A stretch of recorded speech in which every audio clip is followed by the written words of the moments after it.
Hello everyone, this is me Savia here. मैं आपके लिए लेकर आई हूँ एक और रीडिंग जो कि होगी उन लोगों के लिए जो राइट नाउ एक ब्रेकअप की सिचुएशन से डील कर रहे हैं और नो कांटेक्ट में हैं और जानना चाह रहे हैं कि क्या आपका रिलेशनशिप आपके स्पेसिफिक समवन के साथ ख़त्म हो चुका है या फिर देयर इज़ अ चांस कि आप दोनों का कनेक्शन रिवाइव करे। तो ये रीडिंग देख सकते हो। रीडिंग शुरू करने से पहले रिमाइंड करवा दूँ कि ये एक जनरल रीडिंग है। Pick whatever resonates। और अगर आपको पर्सनलाइज रीडिंग लेनी है तो रीच आउट कर सकते हो। ईमेल आईडी डिस्क्रिप्शन बॉक्स में गिवन है। सो लेट्स सी कि क्या आपका रिलेशनशिप ख़त्म हो गया है या फिर आपका रिलेशनशिप रिवाइव करेगा। Let's find out. Is it over या फिर आप दोनों का रिलेशनशिप रिवाइव करेगा। इज इट ओवर या नहीं।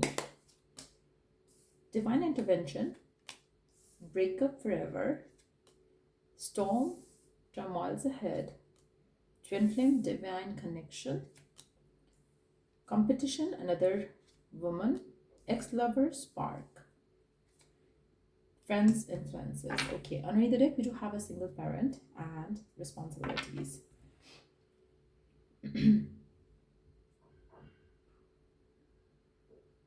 आप में से मेजॉरिटी लोग वो हैं जिनका रिलेशनशिप ऑन एंड ऑफ होता आया है और अब भी मुझे लग रहा है कि ऐसी ही सिचुएशन रहने वाली है।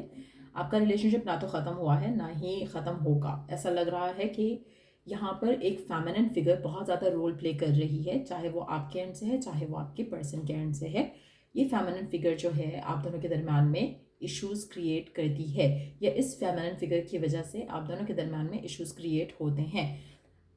इस पूरी सिचुएशन में मुझे जो लग रहा है यहाँ पर, मुझे लग रहा है कि जैसे आपका जो रिलेशनशिप है एक दूसरे के साथ, इसमें बहुत ज़्यादा इश्यूज आते रहे हैं, आते भी रहेंगे। उसमें लोगों का इन्फ्लुएंस बहुत ज़्यादा है और स्पेशली इस वुमन का जो भी यहाँ पे जिसकी भी एनर्जी आ रही है, जिसकी वजह से आपका रिश्ता कभी भी स्टेबल नहीं रह पाता है। ये फीमेल जो है ये आपके पर्सन की फ्रेंड हो सकती है, आपकी फ्रेंड भी हो सकती है, जो कि बार बार आपके रिलेशनशिप को इन्फ्लुएंस करती है। आप में से कुछ लोग हो सकता है थर्ड पार्टी सिचुएशन में हो सकता है कि पर्सन ऑलरेडी मैरिड हो विद अ वुमन।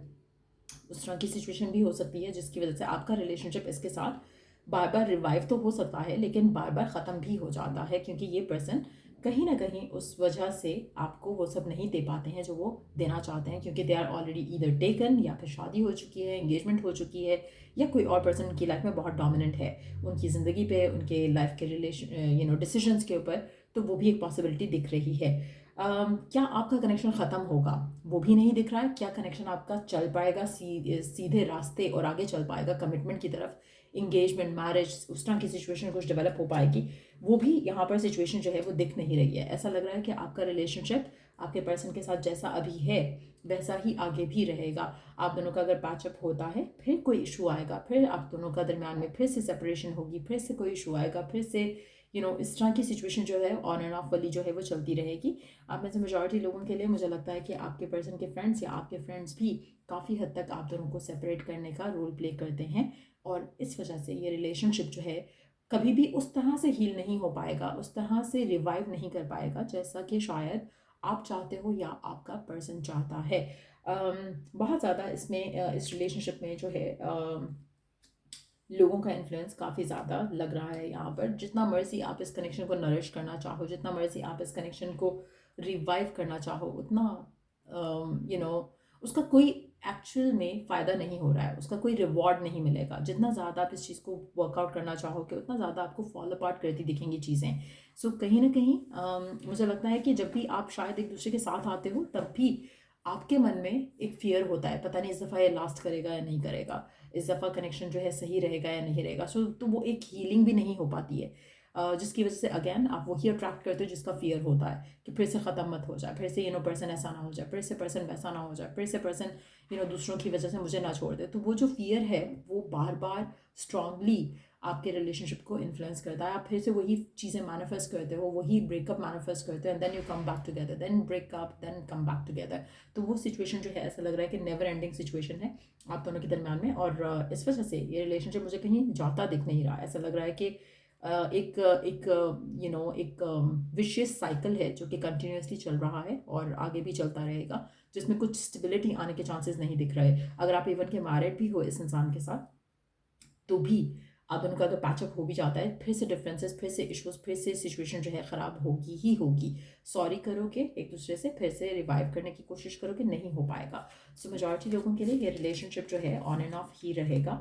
आप पैचअप, अगर आपका आप चाह रहे हो कि पैचअप हो जाए, हो सकता है कि you are too focus on the patchup, कि आप हील करने की माइंडसेट में ही नहीं आ रहे हो, हील करने की एनर्जी में नहीं आ पा रहे हो, ना इस रिलेशनशिप को ला पा रहे हो, जिसकी वजह से भी फर्दर आपके रिलेशनशिप में जो है वो इश्यूज जो हैं वो बढ़ते रहेंगे और होते रहेंगे। कहीं ना कहीं कुछ ना कुछ होता रहेगा जो आपके रिलेशनशिप में एक दूसरे को एक फिर से रिपेल करेगा। आप दोनों फ्रस्ट्रेटेड होंगे एक दूसरे के साथ, और कनेक्शन जो है वो अगेन ब्रेकअप की तरफ जाएगा। लेट्स सी कि गिवन सर्कमस्टांसेस में आपके लिए, आपके लव लाइफ के लिए क्या गाइडेंस है डिवाइन की तरफ से। आप में से कुछ लोग कामिक हो सकते हो या फिर ट्विन फ्लेम जर्नी में भी हो सकते हो, लेकिन as far as I can see मुझे रिलेशनशिप स्टेबिलिटी की तरफ आता नहीं दिख रहा। सो इसलिए मुझे लग नहीं रहा कि it's a twin flame journey, but twin flame का कार्ड आया था, तो may be it is that for some of you. Leave your fears behind, they are stopping this relationship from blossoming. तो अगर हम इस कार्ड को जानें और समझें और कोशिश करें कि व्हाट आर द थिंग्स जो आपको आपके इस रिश्ते को ब्लॉक कर रहा है, जैसे हमने पहले अभी जो पिछला स्प्रेड था कार्ड्स का, उसमें मैंने एक बात कही कि आपके फियर जो है वो काफ़ी ज़्यादा आपको ब्लॉक कर रहे हैं इस रिश्ते को लेकर। शायद आप ही मैनिफेस्ट कर जाते हो फिर से वो फाइट, फिर से वो आर्ग्यूमेंट, फिर से वो सेपरेशन, क्योंकि जब आप पैचअप करते हो, जब आप you come together with each other, तो आपके मन में कहीं ना कहीं वो फियर होता है कि आई होप कि इस दफ़ा ऐसा ना हो। तो वो जो आपको होप होती है ना कि ना हो, वो हो जाता है, क्योंकि जिसका आपको फियर ज़्यादा होगा या जो भी आपकी मोस्ट डोमिनेंट थॉट होगी वो मैनिफेस्ट होगी। तो आपकी मोस्ट डोमिनेंट थॉट जो है वो फियरफुल है, तो इसलिए वो मैनिफेस्ट हो जाता है, फिर से आपका ब्रेकअप हो जाता है, फिर से वही लोग आपके रिलेशनशिप को इन्फ्लुएंस कर देते हैं। तो ये चीज़ें आपको स्टॉप करनी चाहिए। अगर आप अपने फियर्स को if you could leave them behind, तो आपका रिलेशनशिप काफ़ी ब्लॉसम कर सकता है। लेट्स सी और क्या करने की ज़रूरत है। Open yourself to others. आप में से कुछ लोगों के लिए मुझे लगता है कि this is something that you need to work on as well, क्योंकि आप में से मेजॉरिटी लोगों के लिए मुझे लग रहा है कि रिलेशनशिप ऐसे ही चलता रहेगा, और स्पेशली अगर ये पर्सन ऑलरेडी मैरिड है और आप उस इंसान की लाइफ का हिस्सा बनना चाहते हो, इन दैट सिचुएशन में भी आपको ओपन अप करना चाहिए अपने आप को और लोगों के लिए, ताकि आप अपनी लाइफ में एक हेल्दी रिलेशनशिप अट्रैक्ट कर सको, जो कि शायद ये पर्सन कभी ऑफर नहीं कर सकेगा। सो हर किसी के लिए डिफरेंट होगा। अगर तो आप इस इंसान के हस्बैंड वाइफ हो या बहुत ही स्ट्रॉन्ग लव अफेयर है आप दोनों का, लेकिन third party family friends issue करिए क्रिएट करते हैं, देन आप अपने आप को फियर्स को कंट्रोल करने की कोशिश करो। और अगर आप आप इस इंसान की लाइफ में आना चाहते हो लेकिन ऑलरेडी ये पर्सन मैरिड है, इन दैट सिचुएशन मुझे लगता है कि आपको मूव ऑन कर लेना चाहिए। सो आपको अपने आप को ओपन अप करना चाहिए न्यू लव रिलेशनशिप के लिए, अपने आप को ओपन करना चाहिए to make new friends as well, ताकि आपका रिलेशनशिप जो है वो एक हेल्दी वे में किसी के साथ आगे जा सके, बजाय इसके कि इस लूप में रहो जहाँ पर ये एक unhealthy relationship on end of चलता रहे आपकी ज़िंदगी में। सो ये थी रीडिंग आप लोगों की। अगर आपको इससे गाइडेंस मिला हो, हेल्प मिला हो, तो लाइक शेयर सब्सक्राइब जरूर किया करो। चलो I do the next read, take care, bye.